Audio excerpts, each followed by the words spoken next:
الحمد للہ الذی وکفا وسلام علی عبادہ الذین اصطفی اما بعد۔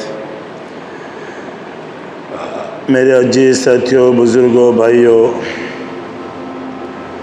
اللہ جل جلالہ عما نوالہ نے ہم سب کو قیمتی دولت سے نوازا ہے۔ یہ اللہ کا بہت بڑا انعام ہے ہمارے ساتھ۔ ایمان کا مل جانا یہ اللہ کی طرف سے خوشنودی کی علامت ہے۔ اب اس کو بچا کر دنیا سے ہم سب کو لے جانا ہے۔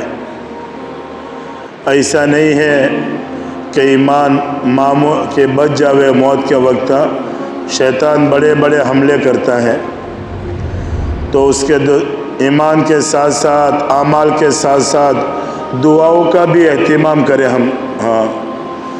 دعا یہ بہت بڑا ہتھیار ہے۔ ہمارے نبی نے فرمایا کہ دنیا میں کوئی حالات آ جاوے، کوئی پریشانی آ جاوے، کوئی مصیبت آ جاوے، کوئی مشکل تمہارے سامنے درپیش ہو تو دعا کا سہارا لیا کرو۔ دعا بہت بڑی چیز ہے، اس لیے ہمیں کوئی ایک وقت نکال کر ہمیں دعاؤں کا اہتمام کرنا چاہیے۔ ہمارے نبی نے حدیث مبارکہ میں فرمایا، جس کا خلاصہ ہے الدعاء هو العبادہ، کہ دعا عبادت ہے۔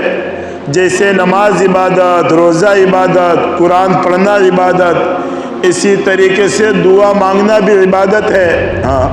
خالی ایسی تیسی چیز نہیں ہے، یہ بہت بڑی عبادت ہے، ہمارے نبی نے فرمایا۔ تو ہم دعاؤں کا اہتمام کریں اور اپنے بچوں کو اور اپنے گھر والوں کو بھی اس کا عادی بنائیں۔ دعاؤں کے اہتمام کرنے کی وجہ سے بڑے بڑی مشکلیں، بڑے بڑے حالات، کتابوں میں تو یہاں تک آتا ہے کہ دعا کے ذریعے سے اللہ تبارک تعالیٰ بعض مرتبہ تقدیر کو پھیر دیتے ہیں، تقدیر کو پلٹ دیتے ہیں۔ اس لیے دعاؤں کا اہتمام ہم سب کو کرنا چاہیے۔ کوئی وقت نکال کر تنہائی میں بیٹھ کر، اور اللہ کی طرف جیسے نماز میں دھیان ہوتا ہے تو اسی طریقے سے دعا میں دھیان لگاتے ہوئے اتحیات میں بیٹھتے، اسی طریقے سے قبلہ رخ ہو کر دعاؤں کا اہتمام ہم سب کو کرنا چاہیے۔ ہمارے نبی نے اس کی طرف ترغیب دلائی کہ دعاؤں کا اہتمام کرو، اور ہمارے نبی نے دوسری جگہ حدیث میں فرمایا، جس کا خلاصہ ہے الدعاء مخ العبادہ، کہ دعا تو عبادت کا مغز ہے، دعا تو عبادت کا غدہ ہے۔ غدہ کا مین چیز دعا ہے دوستو۔ اس لیے دعاؤں کا اہتمام کریں ہم سب، اور اس کے عادی بنے۔ کوئی بھی حالات آ جائے، کوئی بھی مشکل آ جائے، کوئی بھی پریشانی آ جائے تو دعاؤں کا سہارا لے۔ اور تیسری جگہ پر ہمارے نبی نے فرمایا الدعاء سلاح المؤمنین، کہ دعا تو مومن کے لیے ہتھیار ہے۔ جیسے ہمارے پاس کوئی ہتھیار ہو، کوئی لکڑی وغیرہ ہو، کوئی ایسی چیز ہو تو ہمارے پر کوئی وار کرتا ہے تو ہتھیار کے ذریعے سے، اس چیز کے ذریعے سے ہم اپنوں کو حفاظت میں لا دیتے ہیں۔ ہتھیار کے ذریعے سے ہماری حفاظت ہو جاتی ہے۔ تو کوئی مضر جانور آ گیا، کوئی کتا آ گیا، کوئی کاٹ کھانے والی چیز ہمارے سامنے آ گئی، کوئی ہمارا دشمن ہمارے سامنے آ گیا، تو فرمایا کہ کس کے ذریعے سے انسان حفاظت کرتا ہے؟ کہ ہتھیار کے ذریعے سے۔ تو ہمارے نبی نے حدیث مبارکہ میں فرمایا الدعاء سلاح المؤمنین، کہ دعا تو ایمان والوں کے لیے دعا تو عبادت کا ہتھیار ہے، مومنوں کے لیے ہتھیار ہے، کہ دعا کے ذریعے سے مومن اپنے حالات سے، اپنے مشکل کو اور اپنی بیماریوں کو اور اپنے آنے والے کوئی بھی ایسی چیز ہو، دعا کے ذریعے سے اپنی حفاظت کر سکتا ہے۔ اس لیے دعا بہت بڑی چیز ہے دوستو۔ دعا کا عادی بنے، لیکن اس کے کچھ شرائط ہے۔ دعا اسی تیسی نہیں ہے کہ فوراً قبول ہو جاوے۔ کتابوں میں آتا ہے، حدیثوں میں آتا ہے، جس کا خلاصہ ہے سب سے پہلی شرط یہ ہے دعا قبول کرانے کے لیے کہ ایمان والا کامل ایمان کے ساتھ، اخلاص کے ساتھ جب دعا کرے تو خالص اللہ کا دھیان ہو دعا کے وقت، کہ وہی قبول کرنے والا ہے، وہی حالات کو دور کرنے والا ہے، بس ایمان کامل کے ساتھ۔ اور دوسری چیز کہ اخلاص کے ساتھ، اور جب دعا کرے تو دھیان کا پورا دھیان اللہ کی طرف ہو، تو دعا اور امید بھی اللہ سے پوری ہو کہ اللہ تعالیٰ میری دعا کو قبول کرتے ہیں۔ اس لیے ایسی چیزیں ہونی چاہیے دعا میں۔ دعا کرتے آج ہماری عادت کیا ہو گئی، دعا کرتے کبھی اس طرف دیکھ لیا، کبھی اس طرف دیکھ لیا، کہ نہیں کہ ایک دھیان کے ساتھ دعا کریں ہم۔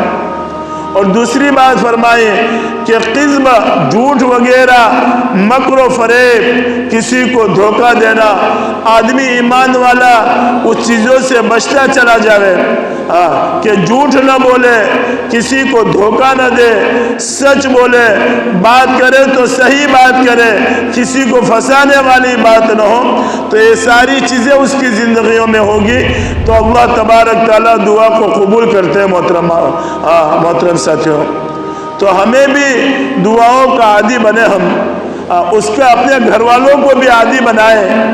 گھروں میں آج پریشانیاں، بیماریاں، حالات، یہ ساری چیزیں کیوں آتی ہے کہ ہم دعا کا عادی نہیں بنے۔ آج ہماری اولاد عبادت کر لیتی ہے، قرآن پڑھ لیتی ہے، نماز پڑھ لیتی ہے، لیکن دعا کا عادی نہیں بنتی۔